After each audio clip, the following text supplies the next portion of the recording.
Atiku clarified academic records in 24 hours, but has taken Tinubu half a century to do same. Paul Ibe says.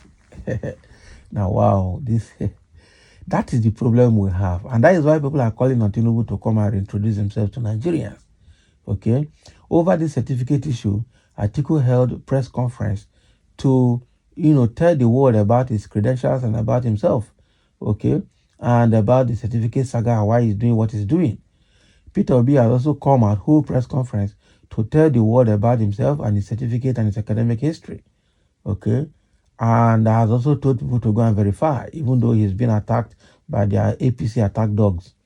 Right now, Tinubu has not been able to do that, and Nigerians are saying, come and tell us about yourself.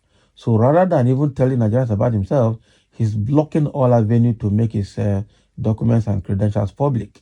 And he's a public person, number one citizen of the country. You are employed by the list of Nigerians. That is it. And that same list of Nigerians that is employing you want to know your background, your history, and your qualifications. That is it. Yeah? So now Paul Ibe is saying that it took Atiku 24 hours to come and clarify about his own academic qualification, but Tinubu has failed to do so. And people are happy defending it. Oh, wow. So let's move on. Let's dive into the details.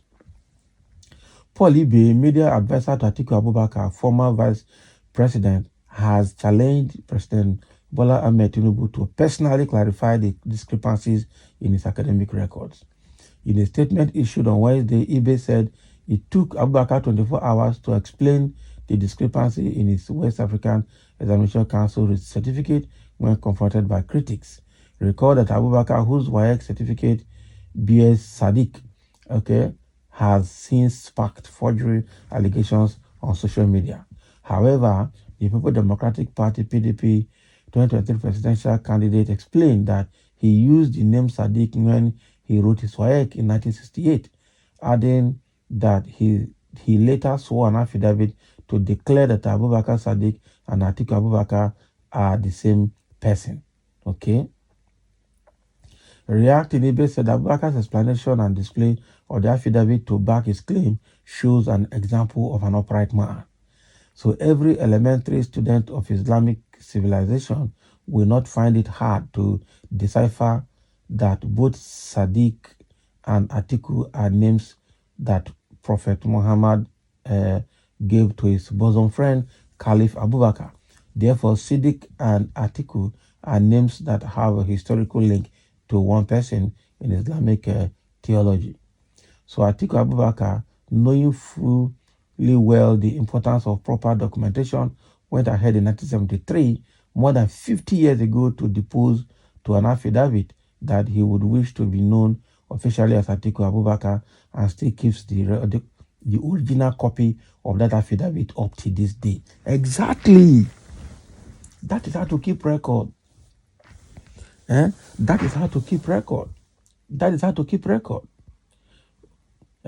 However, it has only taken Atiku less than 24 hours to come out with full disclosure on his public record. President Tinubu has lived behind the veil for more than half a century. The statement reads. That is smart, The thing is bad.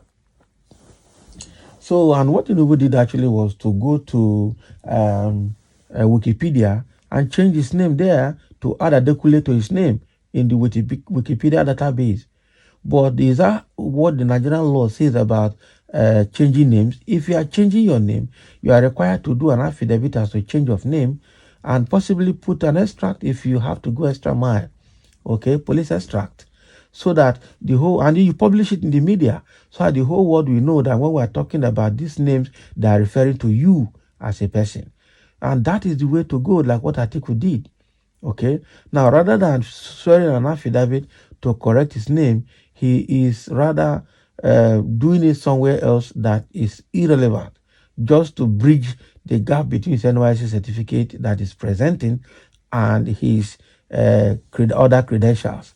It doesn't work that way. So if you know that it is your name, make an affidavit, and all this should have been done. Like someone is saying that CSU certificate was lost and he needed to recover it, all of that. When it lost, did you go to do affidavit and police escort that your critical documents are lost, so that if it is found anywhere in somebody's hand, you can be legally free from it. If it's used to perform any criminal activity, you can also be free. You did not. Did you go back to the CSU to ask for replacement of certificate as the procedure stipulates? No. And that's why CS is saying that they never issue certificate to you, even though they said, okay, he attended and graduated. They never issued a certificate to him. And they never even ask for any replacement certificate. So those are key issues that actually need to be clarified. And Tinubu has failed to clarify them. Rather, he's blocking every avenue to have access to them. Not a very good one, actually. Not a very good one. It tells huge stories.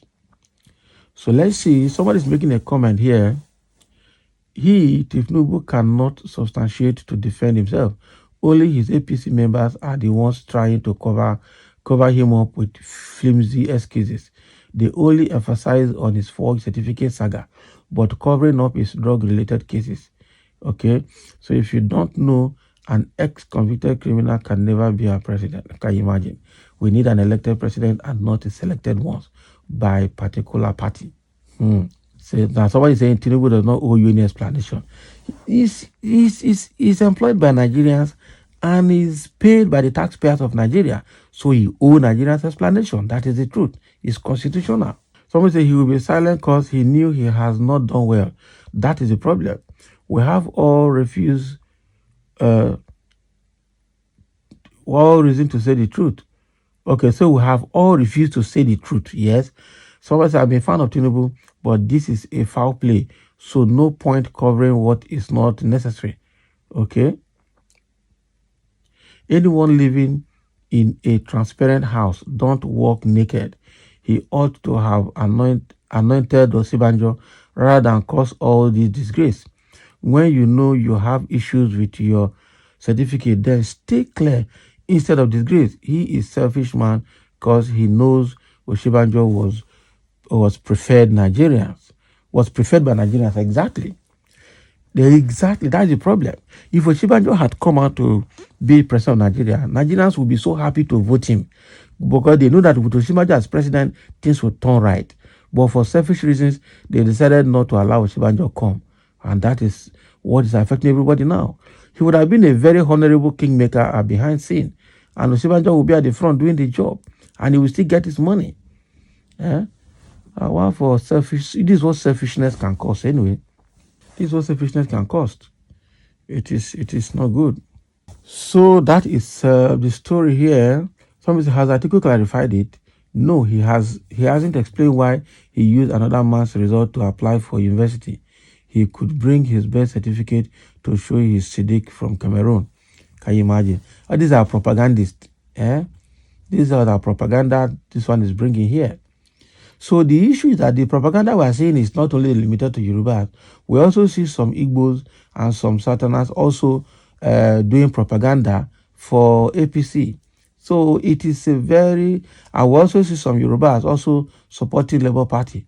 So this is not a case of tribe now. It's a case of sentiment. That is it.